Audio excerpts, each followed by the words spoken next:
FIFA 2026 বিশ্বকাপের উত্তাপ এখন চূড়ান্ত পর্যায়ে। চলতি 2026-এর এই বিশ্বকাপ আমাদের উপহার দিয়েছে এক মহাকাব্যিক আখ্যান, যেখানে জয়ের উল্লাসের চেয়ে বেশি প্রকট হয়ে উঠেছে অপূর্ণতা আর বিসর্জনের সুর। ফুটবল কেবল 11 জনের খেলা নয়, এটি একটি জাতির হৃদয়স্পন্দন, যা কখনো হাসায় আবার কখনো মৃত্যুর চেয়েও বড় কষ্ট দেয়। আজকের এই ভিডিওতে আমরা তুলে ধরছি বিশ্বকাপের সেই হৃদয় বিদারক 10টি ঘটনা, যা প্রতিটি ফুটবল প্রেমের হৃদয়ে গভীর ক্ষতের সৃষ্টি করেছে।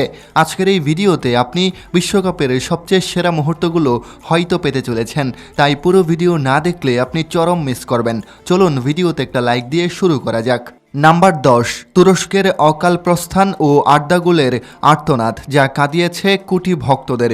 টুর্নামেন্টের শুরু থেকে তুরস্ক ছিল অন্যতম ফেভারিট। তাদের তরুণ তুর্কি তারকা আর্দাগুলার মাঠে যে জাদু দেখিয়েছেন তা ছিল মুগ্ধকর, কিন্তু গ্রুপ পর্বে একের পর এক ম্যাচে গোল মিস আর রক্ষণভাগের ভুলে তাদের বিদায় নিতে হয়। টুর্নামেন্টের অন্যতম সেরা দল হয়েও খালি হাতে ফেরাটা মেনে নিতে পারেনি আর্দা।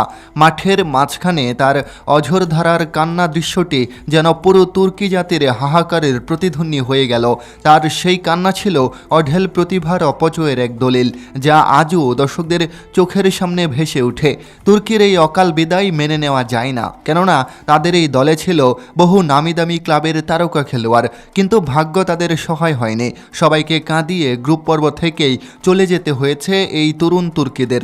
নাম্বার 9, নেইমার জুনিয়রের ড্রেসিং রুমের নিস্তব্ধতা ও মাঠে অঝোরধারাই কিংবদন্তির বিদায়ী কান্না।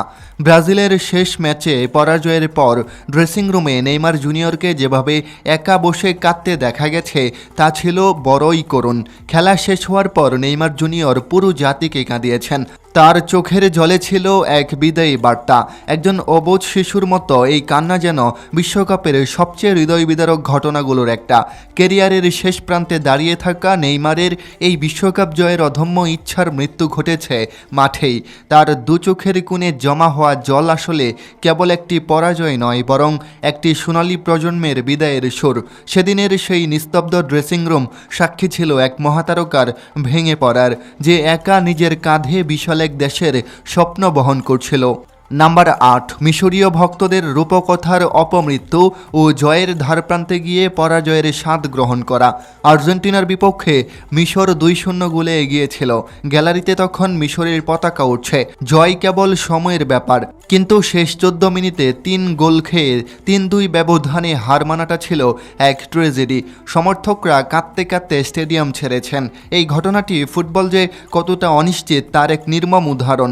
জয়ের ধারে পৌঁছে গিয়ে ফিরে আসার বেদনা তীব্র কতটা হতে পারে তা মিশরীয় ভক্তদের চোখের পানি দেখলে বোঝা যাচ্ছিল।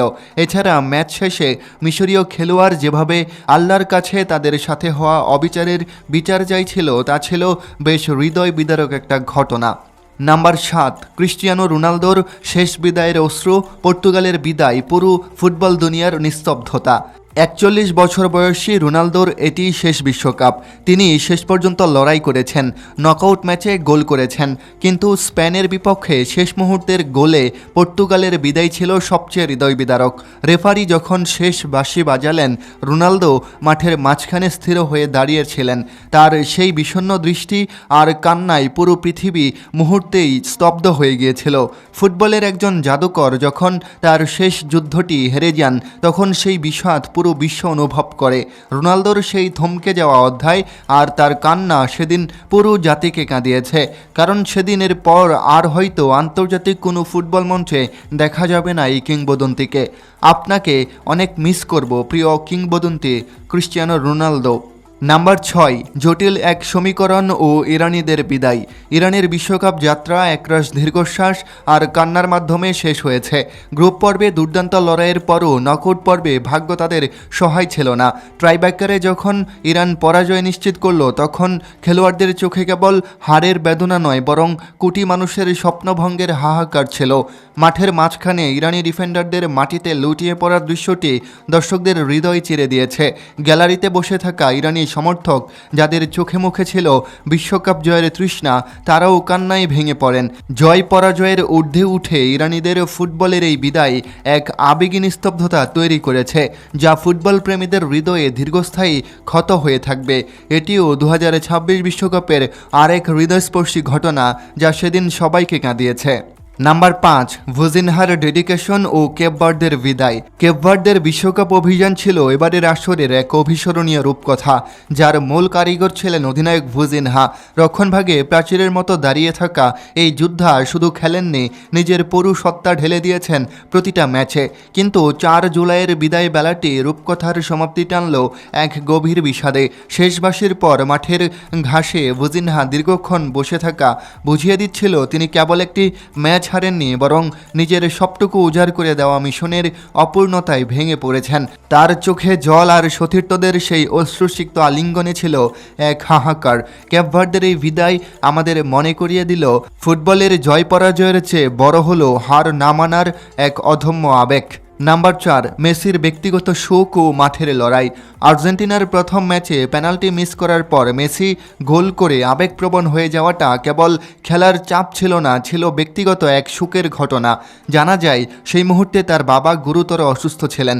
একদিকে বিশ্বকাপ জয়ের কোটি মানুষের প্রত্যাশার চাপ, অন্যদিকে ব্যক্তিগত সুখ। মেসির এই দ্বৈত লড়াই তার ভক্তদের মনে গভীর সহমর্মিতার জন্ম দিয়েছে। প্রিয় নায়ক যখন গোল করেও মুচকে হাসতে পারেন না, তখন বোঝা যায় তার বুকের ভেতরে কি বিশাল এক পাথর জমা পড়েছে। মেসি সেদিন গোল করে হাসেননি, বরং কেঁদেছেন। এই ঘটনাটিও ছিল বেশ দুঃখজনক। নাম্বার 3, এমবাপ্পের বিরুদ্ধে বর্ণবাদী আচরণ ও তাকে নিয়ে বিদ্বেষের বিষভাম্ব সামাজিক মাধ্যমে ছড়ানো। ফ্রান্সের হয়ে এমবাপ্পে মাঠে অসাধারণ নৈপুণ্য প্রদর্শন করেছেন, কিন্তু মাঠের বাইরের নোংরা রাজনীতি তাকে নিষ্কৃতি দেয়নি। প্যারাগুয়ের এক রাজনীতিবিদের বর্ণবাদী মন্তব্য এমবাপ্পেকে মানসিকভাবে ভেঙে দিয়েছিল। একজন খেলোয়াড় যখন খেলার চেয়ে বিদ্বেষের মোকাবেলা করতে গিয়ে চোখের জল ফেলে, তখন তা পুরো ফুটবল বিশ্বের জন্য এক বিশাল লজ্জা। এই ঘটনাটি প্রমাণ করেছে ফুটবল মাঠে কেবল বলের লড়াই চলে না, কখনো কখনো মানুষের নীচতার সাথেও লড়াই করতে হয়। নাম্বার 2, আলী আবদির সাহসী কিন্তু বেদনাবিধুর আর্তনাদ। তিউনিসিয়ার ডিফেন্ডার আলী আবদি কেবল একটি দলের পরাজয়ের পর কাঁদেননি, তিনি কেঁদেছেন তার দেশের ভঙ্গুর ফুটবল কাঠামোর জন্য। ম্যাচ পরবর্তী সংবাদ সম্মেলনে তার চিৎকার ছিল এক সাহসী কণ্ঠস্বর, যা ফুটে তুলেছিল তৃতীয় বিশ্বের দেশগুলোর ফুটবলারদের সীমাবদ্ধতার বেদনা। হারের চেয়েও বড় কষ্ট হলো যখন খেলোয়াড়রা উপলব্ধি করে তাদের কোনো ভবিষ্যৎ নেই। আবদির সেই অশ্রু ছিল ফুটবল বিশ্বের অবহেলিতদের এক কণ্ঠস্বর। নাম্বার 1, মেক্সিকোর আজতেকা দুর্গের পতন ও জাতীয় শোক। এস্তাদিও আজতেকা ছিল মেক্সিকোর ফুটবল সংস্কৃতির প্রাণকেন্দ্র। 13 বছর ধরে সেখানে তারা অপরাজয় ছিল, কিন্তু ইংল্যান্ডের কাছে সেই দুর্গের পতন মেক্সিকোর মানুষের কাছে ছিল জাতীয় শোকের মতো। মাঠের নীরবতা আর ভক্তদের চোখের জল বুঝিয়ে দিয়েছিল এটি একটি যুগের অবসান ঘটে গেছে।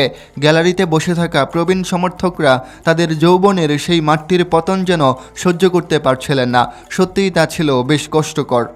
প্রিয় দর্শক, আজ পর্যন্ত যতগুলো দল বিদায় নিয়েছে তাদের প্রত্যেকটি খেলোয়াড়ের চোখের জল আসলে লাখো ভক্তের হৃদয়ে এক অমোঘ ক্ষত রেখে গেছে।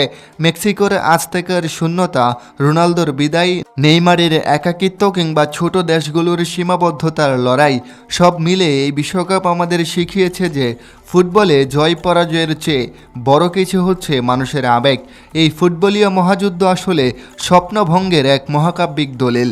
আপনার কি মনে হয় রোনালদোর বিদায়ই এই বিশ্বকাপের সবচেয়ে বড় কষ্টের মুহূর্ত, নাকি অন্য কোনো ঘটনা আপনার মনে গভীর দাগ কেটেছে? কমেন্ট করে অবশ্যই জানাবেন। দেখা হচ্ছে পরবর্তী কোনো ভিডিওতে। ততক্ষণ পর্যন্ত সবাই নিজের খেয়াল রাখুন, সুস্থ থাকুন। ধন্যবাদ সবাইকে।